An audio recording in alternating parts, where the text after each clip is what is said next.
This is my van. This is my new Samsung S10 telephone, which I'm going to be using to film from now on. That's on telephoto. That's a sort of a standard camera lens. This is what it terms the ultra wide angle. That ought to make things much easier for me. However, it has a little bit of a problem, which I'll try and demonstrate right now. Is that when I move this thing here around there, you get the gimbal comes in focus. So now what I've got to do is I've got to learn to use it, keeping the gimbal out of focus. So this is a training exercise for me, but at the same time I can use it to actually show other people what they think. So I'm going to try and learn how to, instead of moving the gimbal, I've got to learn to move my hand.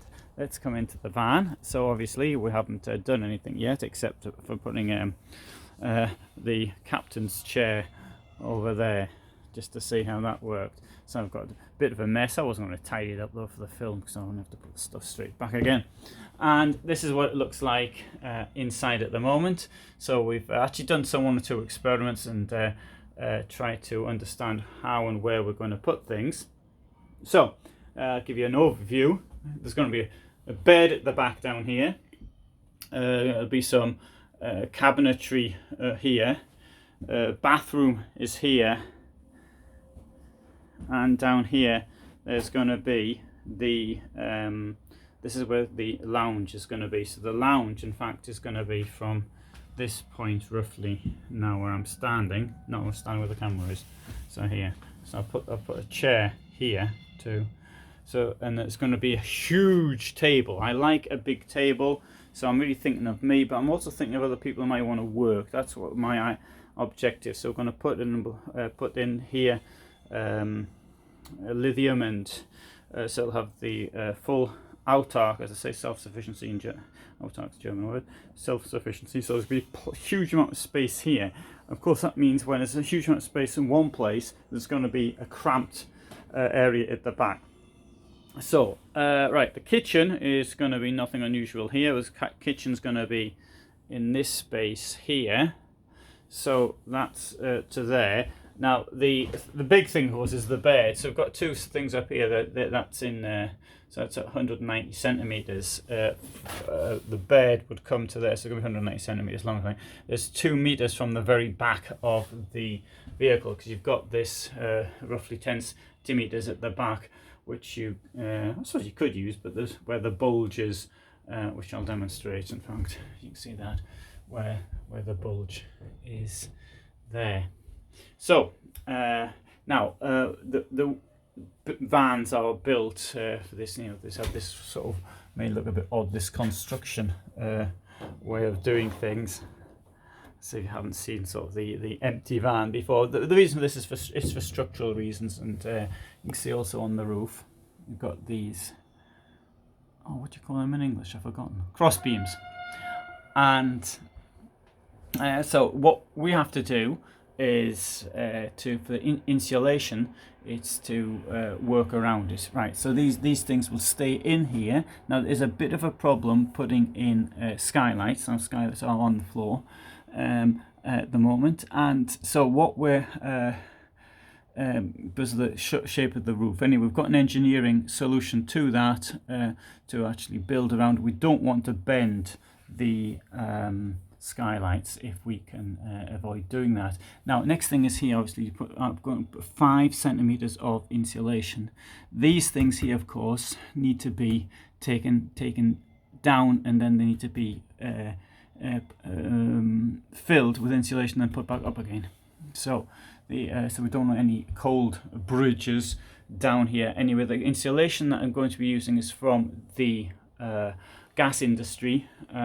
It's pretty expensive stuff. It's about €1,500 for a van like this. So it's not at all cheap. But I'm sure when the weather gets really freezing, then that will be something which one can be glad of.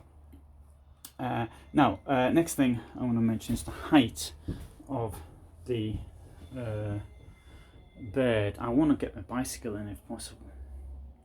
Now the thing is this, see how big the bicycle is. So normally, remember, if you've got a garage and a motorhome, because it's lower, the garage is built at the end of the vehicle, if you like. It's tagged onto the chassis. So, but in this case, you haven't got that. If it's at the same height as everything. So let's supposing if that is there, that's a very high bed, right? So that's coming up to my chest just about. On the other hand, it does leave sufficient space up there still. So I don't think that's so bad actually. Now the bed, this cabinet's going to be there. The bed's going to be largely here. I've also had the idea of maybe we can get the bed to go up and down, or something like that. So that's one thing. It's just really non-standard look. Now the bathroom, unfortunately, if you want the big bathroom, you won't want this van at all. Right, so the bathroom wall is going to be here, and it's going to go approximately. It's half show here because the bed's going to go up to the bed, so they have the bed here. So it's roughly, if you like, sorry, I've got 190 up there as well. So you can see it's not particularly large, the bathroom. So there's bathroom and toilet, but there's plenty of nice Heimer vans which are much smaller than this is, and they have everything inside. So I really don't think that's going to be a huge amount of a problem. The kitchen, of course, is going to be a bit of a problem. The fridge is going to be up at a height, so at the foot of the bed you're going to have the fridge. We've got a heat pump to go down here, so there's going to be air conditioning in it, so 12 volt, and so that's that will go down. That will go down here. Thinking, well, we spend most of the time in this part of the van, in the living part, and there's going to be a little bit of an extension there for a sink and a cooker. So there'll be two burners, 2-burner hob, and in the circumstances, I can't put too big a kitchen in here. There's going to be next to no workspace up here, if any. The workspace, you're going to have to do that at the table. This is the installation actually from my vehicle. This is from the which isn't here at the moment. That's there to that's the protection for the glass, because my van's gone off to the hospital. It's gone to the van hospital. Here we've got the sunroof skylights, and I've got 3 of them here. I've got another one indoors as well. Probably use 3. Might use 4. We'll see how it goes.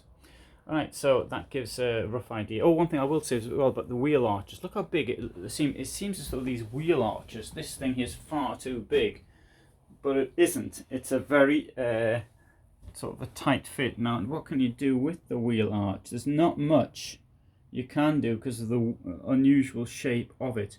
You try to bend things round to use it to the best possibility.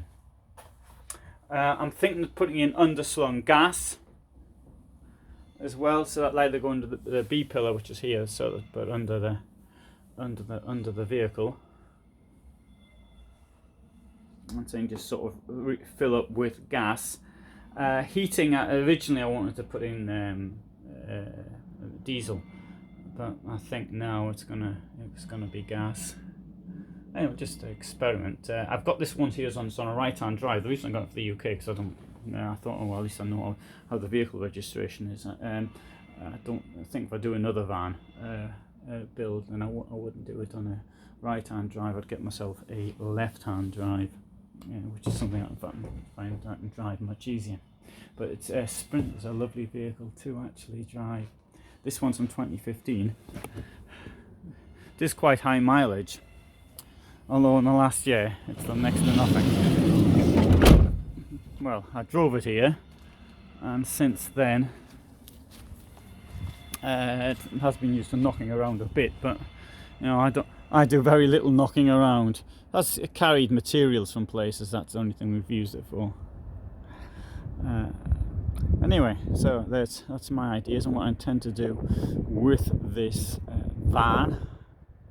And if you've got any comments about the camera, by the way, do actually make them, because I've done this to actually see how it's going to come out, rather than it was an experiment. But then again, I can share my experiments with other people, let them see and see what they think of the camera. Might have to change the settings. Let's see how it goes. But anyway, the camera was pretty expensive, third most expensive camera I've bought in my life. So it's over 1,100 euros nearly, and top of the range Samsung, the full whack. But it's this lens I bought it for, so expensive lens. Thanks for watching.